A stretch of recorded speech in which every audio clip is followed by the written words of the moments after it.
Bawon adalah sistem upah tradisional pada pertanian padi yang didapat dari sebagian padi hasil panen dan ditetapkan berdasarkan ketentuan yang disepakati bersama. Sistem upah bawon telah dilakukan turun-temurun dan menjadi kebiasaan masyarakat. Lebih luasnya adalah sistem upah atau bawon. Sepetak lahan dari mulai masa tanam padi sampai masa panen merupakan sistem bagi hasil yang diberikan kepada buruh tani yang mengerjakan yang besarnya bagi hasil tersebut bergantung pada luas lahan pertanian dan hasil produksi padi. Penerimaan usaha tani biasanya identik dengan hasil dikalikan harga. Salah satu mekanisme panen adalah dengan sistem bawon. Sistem bawon mungkin saat ini semakin jarang terlihat. Petani lebih suka membayar biaya per hektar untuk mesin memanen padi karena keterbatasan tenaga kerja. Bawon adalah salah satu sistem upah yang diambil oleh pekerja yang memanen dari total hasil yang diperoleh. Biasanya pekerja yang dimaksud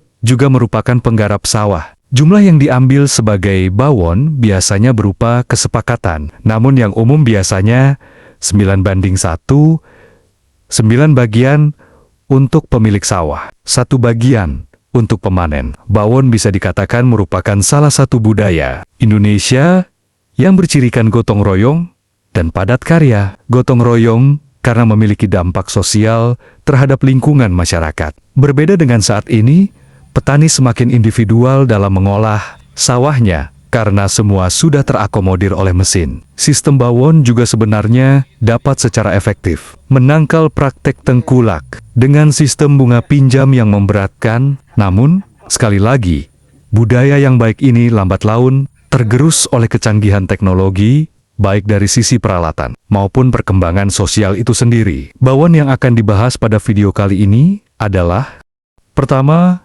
bawon atau hasil yang diterima antara penggarap dengan pemilik lahan. Kedua, bawon atau upah yang diterima oleh buruh panen. Hasil yang diterima antara penggarap dan pemilik lahan ditentukan berdasarkan jumlah produksi dalam satuan luas lahan, dan setiap daerah berbeda-beda perhitungannya, tergantung kondisi sawah. Untuk sawah irigasi teknis, biasanya 50% untuk pemilik dan 50% untuk penggarap. Untuk sawah tadah, hujan biasanya 40% untuk pemilik dan 60% untuk penggarap. Sedangkan bawon untuk jasa panen tidak berbeda jauh dari penjelasan di awal video. Terkhusus di daerah di Sulawesi Selatan dan sekitarnya, saat ini sudah ada yang menerapkan 13:1. Bagaimana di daerah sahabat sekalian?